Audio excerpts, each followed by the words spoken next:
ang humay, isda kag balod.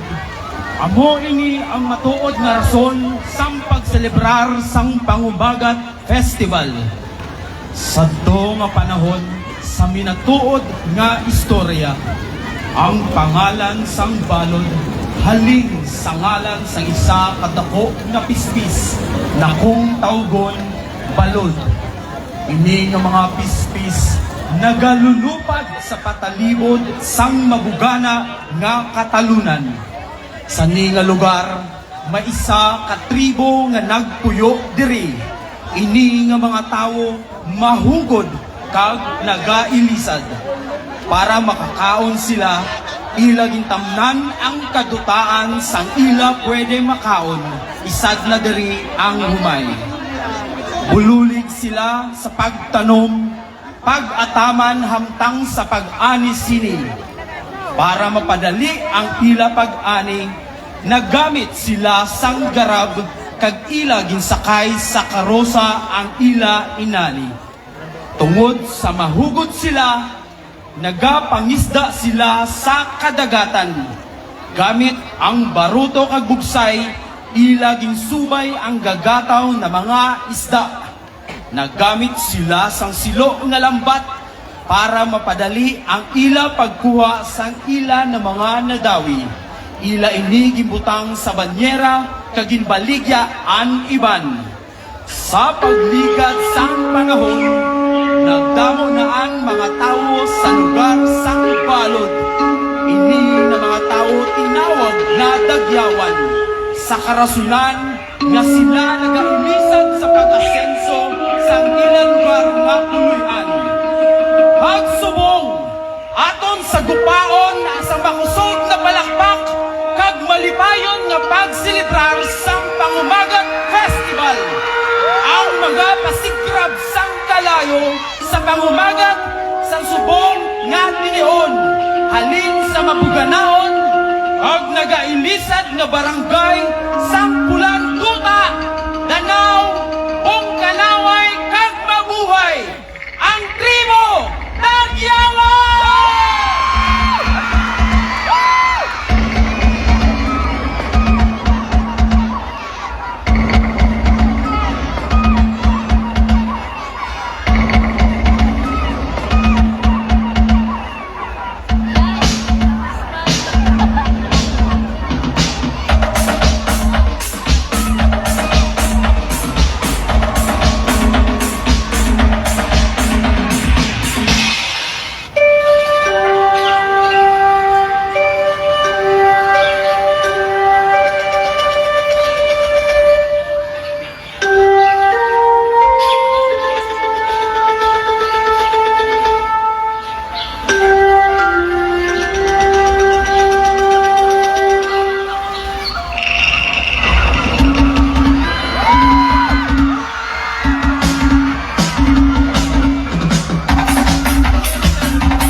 kaladan Diyos sa imo nagapangataman kung makadagat bugal na yaman aran na pasalamatan sa kaitaasan ang tanong magmamahon masarga naon hindi pagsinaon kay inis ng Diyos na makinakaon paano madagsipan ang akong desisyon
Gentlemen, that was the Tribu de Gawan of Salvador.